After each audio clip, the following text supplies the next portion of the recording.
Hi guys, it's Wendy from Ask the Landlady. I'm here with all the tips and tricks to help you make a profit in real estate rentals. And today's question is, what information can landlords legally obtain from tenants? Okay, since fair housing violations carry heavy fines, you want to make sure that your rental process is free and clear from any practice that could be construed as discriminatory towards your tenants. So again, make sure you do not ask any questions or any allusions or any indications about a person's national origin, race, religion, sex, family status, and existence of a disability. Those are all protected classes that you do not even go there. Don't ask about, don't do that. Nothing's worse than having like your idle chit chat with somebody like, oh, hey, where do you go to church? Turn into a full blown fair housing violation. So less said by landlords, the better. Instead, let the money talk.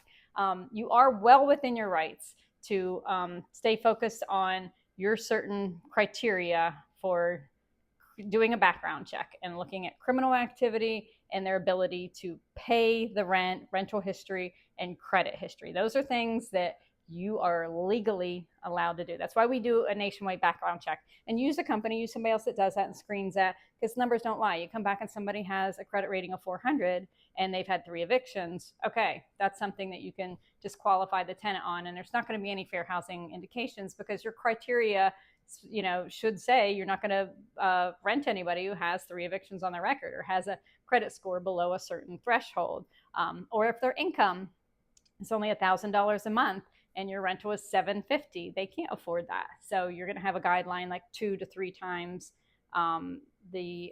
your income. I mean, the rent is your income and able to afford that. So those are the types of questions that you can ask. You're also allowed to ask for verification. You're allowed to ask for a driver's license so you can make sure that person is who that person says he or she is. And you are also allowed to ask for pay stubs and get legitimate ones and make sure that person is actually making the salary that he or she is indicating that they're making to you.